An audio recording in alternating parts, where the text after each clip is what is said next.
Hey everyone, and welcome to another devlog for Cosmic Cargo, a game I'm making about fighting space pirates and delivering cargo.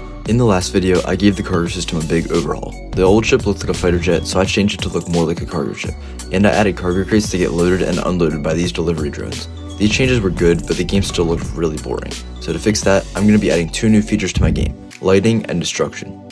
Right now, the game uses standard Unity lighting, which means there are no shadows and no fancy shading. So after changing a few settings, my game now uses lighting. Oh, I forgot to add the lights. I wanted the engines to glow when you use them, so I added 3 blue lights at the back of the ship. I also wrote some code that made the lights flicker, which makes it look like there's really fire coming from the engines. Then I added 2 red blinking lights, kinda like the lights on the wings of an airplane. Finally, I added lights to make the planets glow.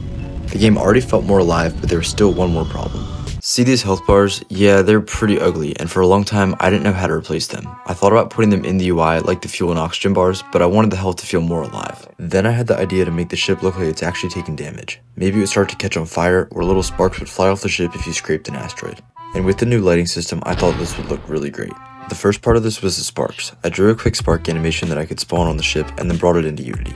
I had a script for animating the explosion effect from before, so I was able to modify that script to work for the sparks. I wrote a script that finds the collision normal, which is just the direction of impact, to rotate the sparks in the right direction. Then I added an orange light to flash when the spark happened, and now when you scrape or crash into an object, sparks fly off the ship to show that you've been damaged.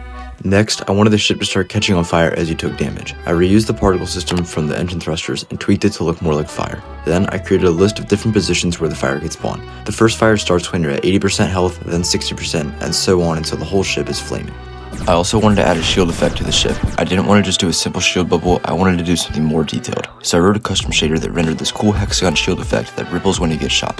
It changes from blue to red over time, so you can tell how low your shield is, and when it's about to run out, it flickers and then disappears. Now that the ship looked like it was falling apart in real time, we could finally get rid of those ugly health bars. That's all I have for this week. If you enjoyed the video, like and subscribe, and I'll see you in the next one.